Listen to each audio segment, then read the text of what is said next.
उसमें फाल पी को लगा के तैयार कर लोगे, चोली वोली सिलवा के तैयार कर लोगे। साड़ी अगर थोड़ी सी भी 1 नंबर से 2 नंबर पर है तो तुम उसको अपनी बेटी को दे दोगे, और अगर वो 2 नंबर पर भी नहीं आ रही है, साड़ी थोड़ी भी गड़बड़ है, तो तुम अपनी बहू को दे दोगे।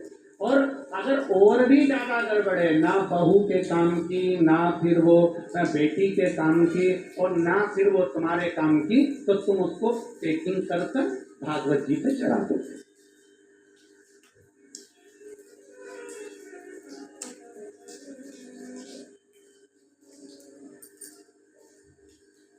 सही है।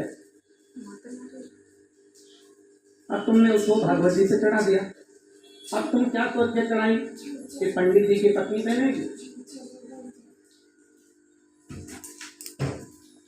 वो भी पंडित जी की पत्नी, तुम अंदाजे में रहे। महाराज भगवान ये कभी शास्त्र नहीं कहता कि तुम भगवान को बहुत 100 किलो दूध दो या 50 किलो दूध दो या ये दो या 56 भोग दो या ये प्रदान करो। हमारा शास्त्र कहता है जो भी दो वो अपने हृदय से, अपने मन से, जितना जो महापुराण की कथा में पहले भी हमने वर्णन किया है। जो महापुराण की कथा तो यहाँ तक कहती है कि शंकर भगवान को केमिकल का दूध चढ़ाने से अच्छा है, शंकर भगवान को थैली का दूध चढ़ाने से अच्छा है, शंकर भगवान को पाउडर का दूध चढ़ाने से अच्छा है।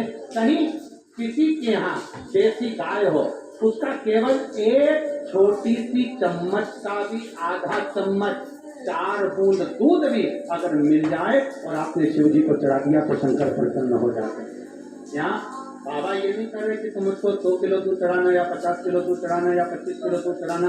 कोई संत ने, कोई साधु ने, कोई गुरुजन ने, कोई ब्राह्मण जन ने ये नहीं कहा कि तुम भागवत जी पर मुझे साड़ी चढ़ाना। तुम जो चढ़ा रहे हो उसमें तुम्हारे दिल की, मन की शुद्धता।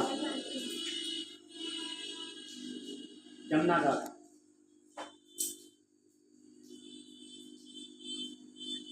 252 वैष्णव की वार्ता में एक संवाद आता है जमुना दास जी। जमुना दास ठाकुर जी का परम भगत, श्री जी बाबा के परम भक्त जा रहे थे, और जमुना दास जी जाते जाते उन्होंने कमल की फूल की टोकनी में बड़ा सुंदर एक कमल देख लिया, और उन्होंने कहा ये फूल वाले, ये फूल हमको दे दो। कितने का है? फूल वाले ने कहा ये 5 आने का, 5 रुपए का। अपन अपनी भाषा में लो 5 रुपए, 5 रुपए का। ये फूल हमको दे दो, सरकार दे दो। कितने में? जमुना दास जी फूल ले रहे थे, नगर का सेठ यमनराज निकल कर जा रहा था। यमनराज जब निकल कर जा रहे थे तो उन्होंने उस फूल को देखा, कितना सुंदर फूल है। जमुना दास जी फूल ले रहे हैं ठाकुर जी के चरणों में चढ़ाने के लिए, जमुना दास जी फूल ले रहे हैं श्री जी बाबा के चरणों का श्रृंगार करने के लिए। यमनराज ने फूल देखा और फूल लेने का विचार करा, कितना सुंदर फूल है, मैं जा रहा हूँ वेश्या के घर, अगर वेश्या के जूड़े में ये फूल लगेगा तो वेश्या खुश हो जाएगी। यमनराज ने फूल वाले को रोका, तुम्हारे हाथ में जो फूल है तुम ये जमुना दास को दे रहे हो, ये फूल कितने का है? अब फूल वाले ने सोचा कि सेठ जी आया है फूल लेने के लिए तो फूल की कीमत तो बढ़ेगी। आप प्रैक्टिकल करके देखना, पैदल सब्जी लेने जाना भिंडी 10 रुपए किलो मिल जाए, साइकिल से जाना 11 रुपए किलो, मोटरसाइकिल से जाना 15 रुपए किलो, 4 व्हीलर से सब्जी वाले के सामने नीचे उतरना, बढ़िया डेंटिंग मेंटिंग करके, और फिर सब्जी वाले से पूछना भिंडी क्या रुपए किलो है, तो 30 रुपए किलो हो जाएगी। बोलो सही है कि गलत है? ये तुम्हारी गाड़ी की कीमत बढ़ी है, ये तुम्हारी गाड़ी की कीमत बढ़ी है। अब वो तो फूल था, फूल वाले ने कह दिया ये फूल 10 रुपए का, 10 रुपए का। हाँ, यमराज ने कहा ये फूल हमें दो। जमुना दास जी ने हाथ जोड़कर कहा देखो फूल वाले भैया, माली दादा, ये फूल तो मैंने हृदय से ठाकुर जी को दे दिया है, अब ये फूल आप मुझे दे दो। इतने में फूल वाले से यमनराज कहते हैं कुछ भी हो जाए ये फूल मुझे दे दो। जमुना दास जी ने कहा फूल की कीमत 10 रुपए, मैं देने को तैयार हूं, पर फूल ठाकुर जी के चरणों में जाए। यमनराज ने कहा फूल की कीमत 20 रुपए देता हूँ, इस फूल को मैं बेश्या के जूड़े में जड़ूंगा। 20 रुपए का फूल हो गया, माली प्रसन्न हो गया। 5 रुपए का फूल 20 रुपए का हो गया। जमुना दास जी ने कहा मैं 40 रुपए दे दूंगा, फूल मेरे ठाकुर जी से ले दो। यमन राज ने कहा अरे जमुना दास, अपनी हैसियत देखकर बात करो, तुम्हारे घर में खाने के लाले पड़ते हैं और तुम फूल की कीमत 40 रुपए लगा रहे हो। जमुना दास जी ने कहा सरकार, ये कीमत फूल की नहीं है, ये कीमत मेरे श्री जी बाबा के चरणों की है, ये कीमत कोई सहज नहीं है। यमन राज ने कहा फूल की कीमत 80 रुपया। जमुना दास जी ने फूल की कीमत लगा दी 100 रुपया। यमन राज ने फूल की कीमत लगा दी 200 रुपया। जमुना दास जी ने फूल की कीमत लगा दी 400 रुपया। लगाते लगाते फूल की कीमत पहुंच गई, जमुना दास ने लगा दी 50,000 रुपए। यमन राज ने मन में विचार करा, यदि 1 लाख रुपए का एक फूल खरीद कर एक वेश्या को दूंगा तो 1 लाख में 10 वेश्या मेरे घर पर आ जाएगी।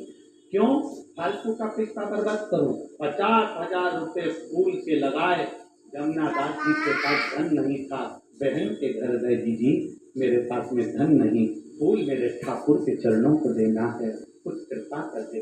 तब बहन ने कहा भैया ये पूरी जायदाद तेरी है, मैं अब भी खड़े दम बेच देती हूँ। पूरी जायदाद बेचकर 50,000 रुपए जमुना दास जी को दिए। जमुना दास जी ने वो फूल खरीदा, ठाकुर जी के चरणों में ले जाकर रखा। जैसे ही श्री जी बाबा के चरणों में ले जाकर रखा, ठाकुर जी का मुकुट जमीन पर गिर गया।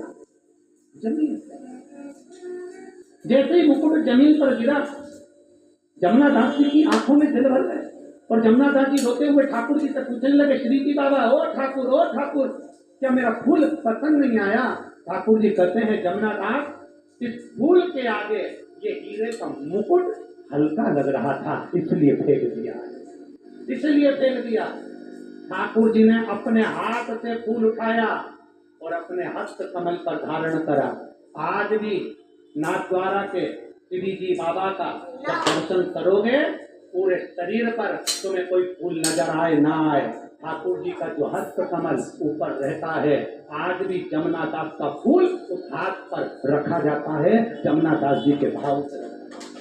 आज भी श्री जी बाबा के हस्त कमल पर एक फूल रखा जाता है, जो जमुना दास जी ने दिया था, वो फूल उस भाव से रखा।